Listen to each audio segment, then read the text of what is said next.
At last, Fitbit smartwatch is finally here. After months of rumors and reports of developmental problems, Fitbit is finally ready to unveil its first ever smartwatch. It's called the Ionic, and I've had it for a few days now just to kind of play with it, and I have to be honest, I'm really excited about this device.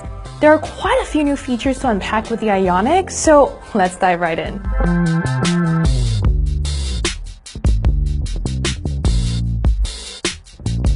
Now, the first thing you'll notice about the Ionic is its large, colorful display. This is a full-color 1.42-inch screen with a 348 by 250 resolution. And that may sound low, but it actually looks surprisingly sharp and vibrant on the watch. That might be thanks in part to what Fitbit calls a spherical glass display. It means that it's slightly curved on the surface to fit your hand a little bit better, but we'll get to that later. Right now, though, things like photos and words look very clear and very lively on this screen. Another thing I really like about the display is how bright it gets. This goes up to 1,000 nits, which makes it really easy to see in bright daylight. You'll also notice that the screen provides a wonderful canvas for Fitbit OS. It is the company's first ever fully fleshed app-based platform, and it feels surprisingly mature for a first-time effort. Though I shouldn't be that shocked because this probably has a lot to do with Fitbit's acquisition of smartwatch pioneer Pebble. Now with Fitbit OS, you'll get things like fully functioning apps from your wrist,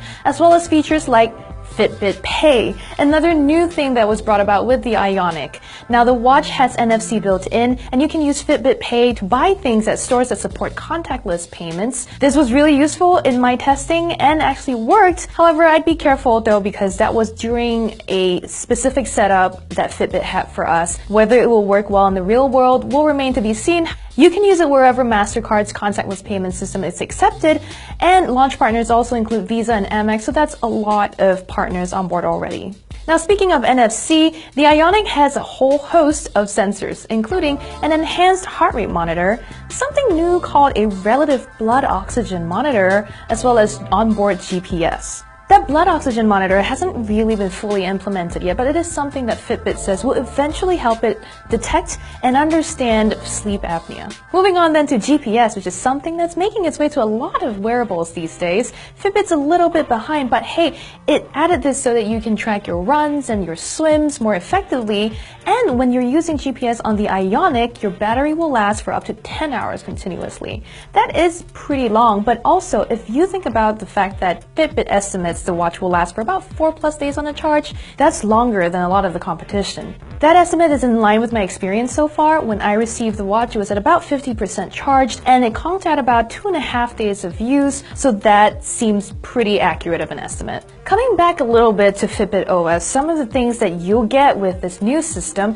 is fully fledged apps. The titles you get pre-installed on the watch include Starbucks for you to load a gift card on and scan the barcode at Starbucks without having to bring your wallet with you, as well as Pandora. This is the first time Pandora is available as a standalone app on a wearable. With it, you can play your favorite music stations through the watch to paired Bluetooth earphones. The caveat here is that you'll have to have a paid account with Pandora to use this feature. Other apps you'll get out of the box include Fitbit's own exercise app for starting workouts, utilities like weather, alarm, and reminders, as well as the relaxed meditation or guided breathing function, as well as something that is now called Coach. It's also a new, sort of rebranded feature. It used to be known as the FitStar integration that would teach you or recommend certain types of workouts for you just from the wrist, but now Coach, which is the new name of the feature, has a whole new look. It uses actual pictures and videos of people to kind of show you the exercises you should be doing and really walks you through the entire workout. So when you go to the gym, you shouldn't have to be left scrambling to find what workouts to do or looking up Instagram videos for inspiration. It's all right there on your wrist. Since Fitbit OS is basically a smartwatch operating system, it would be remiss to miss out things like smartphone notifications. You'll find them when you swipe up from the bottom of the screen, and you can get notifications from any app that can push an alert through your phone. For example, I have Twitter and Slack enabled. The one caveat is you can't reply to text messages or any of the other messages, you can only see them. Zooming out a little bit from the software, let's take a look at the physical characteristics of the Ionic. Fitbit hasn't strayed far from its classic design. It's a little bit blockish still. There are still things about the Ionic that will make you think of Fitbit when you look at it. Now, instead of looking like a basic tracker like the Charge 2, this is more of a watch aesthetic here that is something you'll remember from the Blaze and the Surge that Fitbit had launched previously. This is a more refined model though. It's got the same kind of hexagonal shape to it that the Blaze did. It's designed with something that Fitbit calls nano molding technology, or NMT, and basically what that means is everything's kind of been crafted into a single aerospace grade aluminum unibody, which also hugs your wrist more closely because it curves very slightly. This helps with the accurate positioning of the sensors on the underside, meaning that you can always get a very good reading of your pulse. This is also very important for sleep tracking, which is something that I noticed was a problem with the Alta HR. With the Ionic, I've had no problems with the heart rate sensor tracking my pulse when I am asleep because it doesn't really get moved out of place as much as the Alta HR did.